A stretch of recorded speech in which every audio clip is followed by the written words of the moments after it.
This house is unlocked, but monsters disguised as humans dare not break in. The woman could only touch the strange runestone, praying to survive until early tomorrow morning, because whenever night falls, these monsters will gather in the town. They specialize in feeding on human entrails, and won't leave until dawn. And in order to keep people safe, the sheriff would ring a bell every day before sunset. As soon as the sound is rung, all residents will quickly return home, habitually stroking the runestone. Even 8-year-olds would do as they were told. You can imagine how scary the night in the town really is.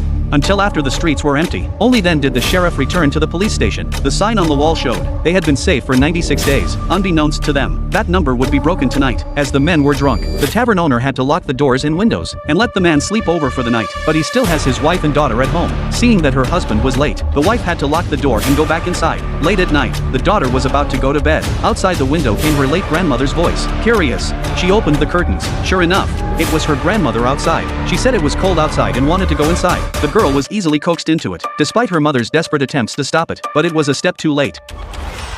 The next day the man came home sober. His neighbors were gathered around his door. Before he could inquire about the situation, the sheriff slapped him straight across the face. It turns out the sheriff had warned countless times families with children to seal up their windows, because children are most vulnerable to compulsion. But the man took a chance and never did it. That's what led to last night's tragedy. Looking at the wreckage on the ground, the man fell to his knees in guilt, but it was too late. He is responsible for his own stupid behavior. The reason why the sheriff hated the man so much, he didn't just kill his family, the same way he got others killed, because once someone in town dies, then a newcomer will wander in by mistake, and their safety would be broken. And sure enough, on the day of the funeral, an RV pulled up. The sheriff greeted them without conversation, and he went up to inquire about the situation. After learning that the man's family was lost, the sheriff pointed ahead. Soon the man drove off, but the strange thing was, no matter how the man drove, they were never able to leave the town. Watching them keep driving around the town in circles, the sheriff seemed to expect it. However, the men had an accident on the road. The RV rolled right into the woods. A family of 4 were trapped in the car. The man was stuck in the driver's seat by a tree. His wife is in a coma. Luckily,